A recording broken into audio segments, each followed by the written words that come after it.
नमस्कार अजय सर, स्वागत है आपका शो पे। Good morning sir. Very good morning sir. किरिया जी के साथ में हम शुरुआत कर रहे हैं आज के इस सेगमेंट की कमोडिटी आउटलुक की। अजय सर, आपने पिछले हफ्ते हमसे वादा किया था कि कुछ एक चीजें आप हमें नई सिखाएंगे और कुछ और चीजों पे जानकारी लेकर के आएंगे। आज किन विषयों पे बात करने जा रहे हैं? देखिए, कमोडिटी मार्केट की अगर हम बात करें तो काफी चीज रोज नई हो रही है। चाहे हम इन्फ्लेशन की बात करें, सेंट्रल बैंक ने पिछले हफ्ते हमने देखा कि फेड ने फिर से रेट हाइक करता हुआ दिखाई दिया। इन्फ्लेशन के साथ साथ अब एक नया संकट जो जारी हो रहा है वो है रशिया और जर्मनी के बीच में जो एनर्जी वॉर चालू है। आज उसके ऊपर हम देखेंगे सेशन।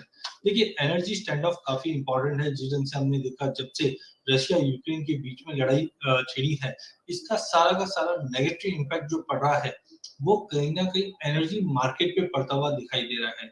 कच्चे तेल हम सब जानते हैं कि जहां $70-75 से मार्केट बढ़कर 138, तो ज्यादा करके हम लोग देखते हैं कच्चे तेल लाइमलाइट में रहते हैं, बट गैस के प्राइसेस पे हमने ज्यादा उछाल आते हुए नहीं देखा था या लाइमलाइट में नहीं आता, जबकि नेचुरल गैस में ज्यादा तेजी आई है। जनवरी से अभी तक की बात करें तो करीबन 132% के आसपास की तेजी बनी है।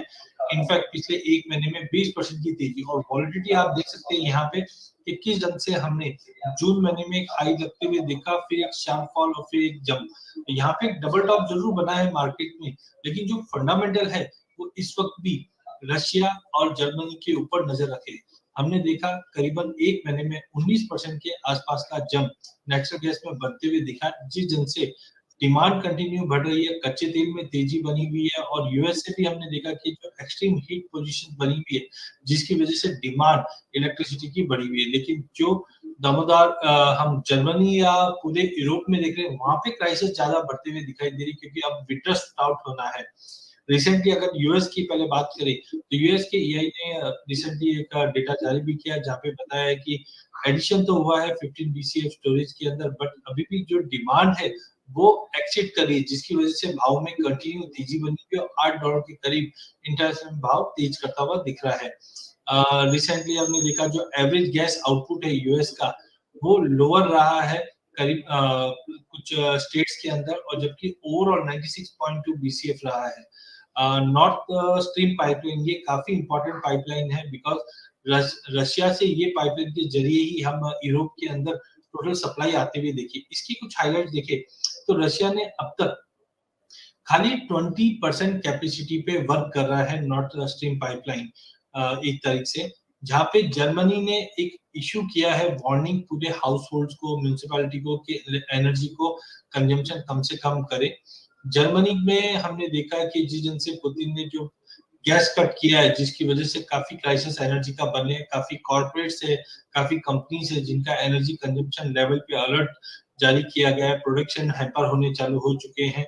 वेदर कंडीशन भी आगे जाकर थोड़ा सा ठंडा होने वाला है जिसकी वजह से डिमांड कंटिन्यू बढ़ेगी। सेल के सीईओ ने भी कहा है कि नेचुरल गैस या ऑयल दोनों ही 2023 में एलिवेटेड लेवल पे रहेगा, और कमिंग विंटर सीजन ये काफी इंपॉर्टेंट है। यहाँ पे कंजर्वेटिवली बताया जा रहा है $10, जबकि माना ये जा रहा है कि अगर रशिया से ये कैपेसिटी फर्दर अगर डिटोरेट होती है तो प्राइसेस $12 तक का भी लेवल छू सकते हैं। और एक ध्यान रखिए, बहुत बार हम क्या सोचते हैं कमोडिटी में कि एक कमोडिटी का भाव पर्टिकुलर कोई देश के अंदर भाव बढ़ रहा है तो उसका इम्पैक्ट हमें नहीं होगा, बट ऐसा नहीं है। अगर गैस के भाव बढ़ते हैं तो कहीं ना कहीं अल्टरनेट एनर्जी के तौर पे कच्चे तेल की डिमांड और बढ़ते हुए दिखाई देगी, और उसका असर कैस्केडिंगली पूरे वर्ल्ड वाइड सभी को इम्पैक्ट होता हुआ दिखाई देगा।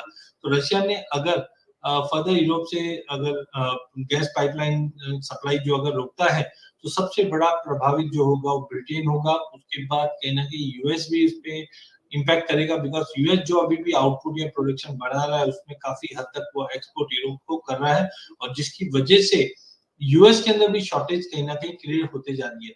देखिए, जो नॉर्थ स्ट्रीम पाइपलाइन की हम बात कर रहे हैं वो रशिया से इस भाग से निकलता है और कहीं ना कहीं जर्मनी जाकर ये सप्लाई देता है। जर्मनी में जिस ढंग से अगर यहाँ पे ये पाइपलाइन की सप्लाई रोक दी जाती है तो कहीं ना कहीं जर्मनी का जो भी गैस की सप्लाई है वो पूरी तरह से रुकते हुए दिखाई देगी। वहीं अगर हम पूरे यूरोप की अगर बात करें इन्वेंट्री लेवल्स की, तो आप देख सकते हैं जर्मनी के अंदर जहाँ पे अब तक मतलब अगर हम जून जुलाई तक की बात करें तो प्रोडक्शन के बाद जो सप्लाई इन्वेंटरीज है वो फुलफिल हो जानी चाहिए, बट इस वक्त करीबन 67% पे ही है। इटली में 71%, नीदरलैंड में 64%, तो लगभग सभी राज्य, अगर सभी देश की बात करें तो काफी कंसर्निंग स्टेज पे है। कुछ कुछ राज्यों को छोड़कर, जैसे पोलैंड की बात करें जो 98% पे है, या डेनमार्क के जो 86% मार्क पे है, या पोर्चुगल जहाँ पे 100%, अदरवाइज सभी जगह पे काफी सीवियर शॉर्टेजेस है, जिसकी वजह से प्राइजेस के अंदर हमने एक बड़ा जंप आते हुए देखा है। नो डाउट हम जब एमसीएक्स पे गैस की बात करते हैं तो वो यूएस फ्यूचर्स को रिफ्लेक्ट करता है, जबकि यूरोप गैस की बात करें तो अभी भी मार्केट एलिवेटेड लेवल्स पे बना हुआ है। यूएस से भी अगर हम देखें तो world largest LNG export first half में रहा है 2022 के अंदर, जहां पे आप देख सकते हैं 2016 से लेकर 2022 की अगर हम एक्सपोर्ट्स की बात करें या मंथली एलएनजी की, तो यहाँ पे जबरदस्त तेजी यूएस भी दिखा रहा है, और जिसके सामने डिमांड अभी भी काफी बनी हुई है, जिसके चलते यूएस के जो गैस फ्यूचर्स है ये आप देख सकते हैं 2020 के बाद एलिवेटेड लेवल्स पे बने हुए हैं, और अभी भी उम्मीद है कि ये और कंटिन्यू राइज कर सकता है, जो एटलीस्ट 10 से 12 डॉलर का लेवल दिखा सकता है। इसका इम्पैक्ट डोमेस्टिक स्टॉक पे भी पड़ता है, डायरेक्टली कोरिलेट नहीं होता, बट जैसे मैंने अभी रिसेंटली बताया था कि अगर गैस के भाव में तेजी आती है तो अल्टरनेट फ्यूल्स के ऊपर, चाहे हम कच्चे तेल की बात करें या अदर गैस, अदर एनर्जी जो प्रोडक्ट्स है उसके ऊपर प्राइसेस पे इम्पैक्ट पड़ता है। तो ये कुछ स्टॉक्स है जो कहीं ना कहीं एनर्जी मार्केट से रिलेट करते हैं, चाहे हम एलएनजी की बात करें चाहे नेचुरल गैस की बात करें, तो इन सब पे भी इसका इम्पैक्ट पड़ता हुआ दिखाई देगा। तो आज के सेशन में हमने देखा कि नेचुरल गैस के भाव में जिस ढंग से रशिया यूक्रेन की लड़ाई के बाद रशिया ने अपनी जो सप्लाई है पूरे यूरोप के लिए वो काफी कम कर दी गई है। नॉर्थ स्ट्रीम पाइपलाइन इस वक्त 20% की कैपेसिटी पे ट्रेड कर रहा है, सप्लाई कर रहा है, जिसके चलते हमने यूरोप में भी गैस के भाव बढ़ते हुए देखे। कैस्केडिंगली यूएस के भी गैस के भाव बढ़े, और कहीं ना कहीं कच्चे तेल की डिमांड इससे और बढ़ती हुई दिखाई दे रही है। और एज ऑफ नाउ भी जो जियोपॉलिटिकल टेंशन बना हुआ है एनर्जी को लेकर वो अभी भी थमता हुआ नहीं आ रहा, नजर आ रहा है, जिसके चलते हमने पिछले महीने में गैस के अंदर भी करीबन 19% की तेजी आते हुए देखी है। कच्चे तेल में भी तेजी कंटिन्यू कायम है, इस वक्त भी ब्रेंट अगर हम देखें तो $100 के ऊपर मेंटेन किया हुआ है।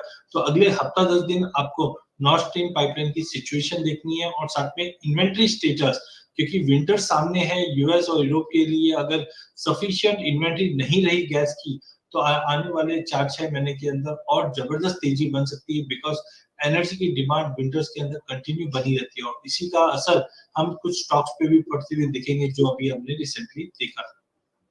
जी, अजय सर, अगर मैं आपसे ये पूछूं कि क्या ये जो स्थिति अब जो बनेगी, जो कि काफी ऑब्वियस है कि बनेगी, जैसे जैसे ये वाला मौसम आगे चल करके सर्दियों का मौसम और यूरोप के लिए और एनर्जी के जो क्राइसिस है वो ज्यादा परेशान करने लगेगी और कहीं ना कहीं उस तरीके के स्ट्रेस लेवल तक ले जाएगी कि जहां से एक स्ट्रेस टेस्टिंग जैसी जो कहते हैं वो होने लगेगी इन देशों की, और यूरोप के लिए एक बड़ी परेशानी होगी। और तब तो ये जो स्टैंड ऑफ है, यानी अभी तक जो स्टैंड लिया हुआ था यूएस ने भी या यूरोप ने भी, जो रशिया के अगेंस्ट में कहीं पे भी बिल्कुल भी बजिंग नहीं था, बिल्कुल भी कहीं पे भी थोड़ा सा भी सॉफ्ट नहीं हो रहे थे और बहुत ही आज तक।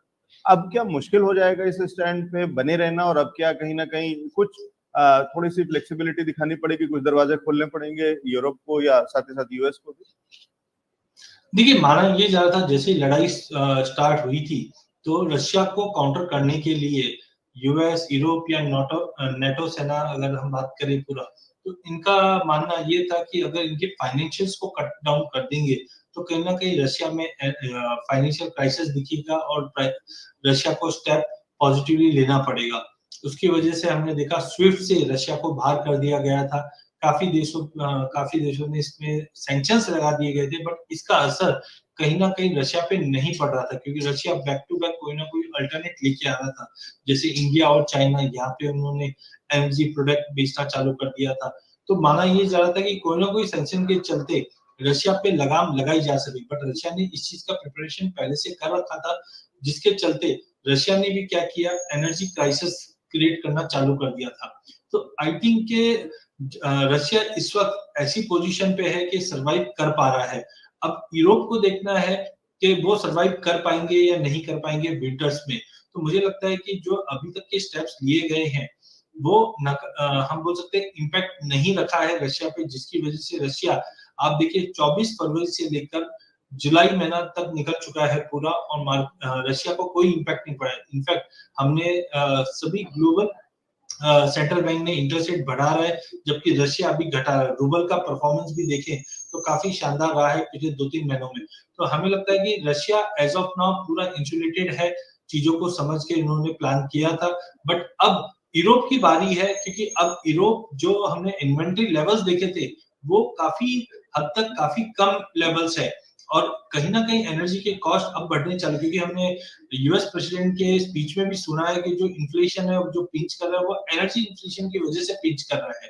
तो अगले महीना 1.5 महीना ये इंपॉर्टेंट रहेगा कि वेदर जो रुख यूरोपियन नेशन का है वो कम होता है रशिया के प्रति या नहीं होता है। बिकॉज अगर नहीं होगा तो कहीं ना कहीं इसका जो इम्पैक्ट है एनर्जी प्राइसेस के रूप में पूरे यूरोप को झेलना पड़ेगा। उसी के चलते यूएस सपोर्ट कर रहा है बैकएंड से एलएनजी या गैस के एक्सपोर्ट्स को बढ़ाकर। लेकिन अभी भी अगर हम देखें पिछले 6 महीने में तो यूएस का कच्चा तेल का प्रोडक्शन या गैस के प्रोडक्शन में कोई बड़ा इजाफा नहीं हुआ है, और ना ही ओपेक की मीट है ये हफ्ते में भी। ओपेक से भी हमने देखा कि यूएस की अपील थी कि प्रोडक्शन को बढ़ाया जाए, एनर्जी प्राइसेस को कम किया जाए, बट वहां से भी कोई रिजल्ट आता हुआ नहीं दिखाई दे रहा है। तो एज ऑफ नाउ जो सिचुएशन है एनर्जी मार्केट की वो पूरे रशिया कंट्रोल करता हुआ चल रहा है। अब अगले 1-1.5 महीना जब विंटर स्टार्ट हो जाएगी तो इम्पोर्टेंट रहेगा कि how European nation will react to this situation. ठीक बात है। और ये अब गेंद जो है वो एक पाले से दूसरे पाले में जाती हुई दिखाई दे रही है।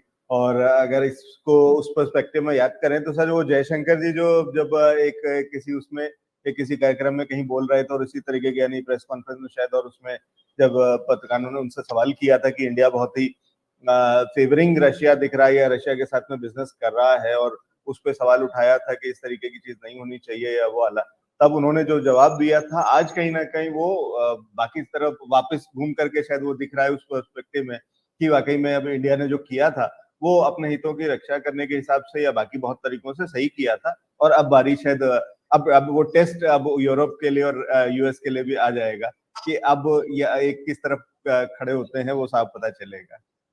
बिल्कुल जी ठीक है, बहुत शुक्रिया अजय सर हमारे साथ में जुड़ने के लिए। बेहतरीन जानकारी नेचुरल गैस पे और एनर्जी के स्टैंड ऑफ पे आपने हमें दी और बढ़िया चर्चा। Thank you so much sir. Thank you.